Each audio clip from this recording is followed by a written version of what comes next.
తర్వాత ఘోర రోడ్డు ప్రమాదం 41 మంది కన్నుమూత. వివరాలు వీడియోలో తెలుసుకుందాం. వీడియో పూర్తిగా చూడండి. అలాగే తప్పకుండా లైక్ చేయండి. మరిన్ని అప్డేట్స్ కోసం ఛానల్ వెంటనే సబ్స్క్రైబ్ చేసుకోండి.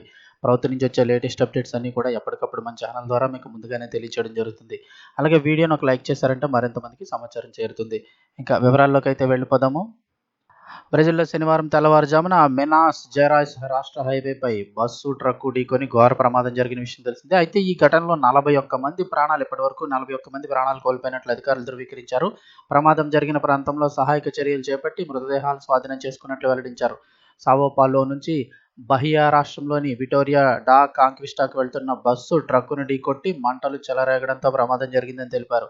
దీనిపై మరింత దర్యాప్తు చేపట్టనున్నట్లు చెప్పారు. ప్రస్తుతం ట్రక్కు డ్రైవర్ పరారీలో ఉన్నట్టు వెల్లడించారు. దేశంలోని దాదాపు 20 ఏళ్లలో జరిగిన అతి పెద్ద రోడ్డు ప్రమాదం ఇదేనని స్పష్టం చేశారు. ఈ ప్రమాదంపై దేశ అధ్యక్షుడు లూయిజ్ ఇనాసియో లోలా డి సిల్వా స్పందించారు. దీన్ని భయంకరమైన విషాదంగా అభివర్ణించారు. గాయపడిన వారు త్వరగా కోలుకోవాలని ఆకాంక్షించారు. బాధిత కుటుంబాలకు సానుభూతి తెలిపారు. మరోపక్క చూస్తే గాల్లో ఎగరాల్సిన విమానం నేరుగా రోడ్డుపై ఉన్న దుకాణాల్లోకి దూసుకువెళ్లడంతో భారీ ప్రమాదం చోటు చేసుకుని 10 మంది చనిపోయారు.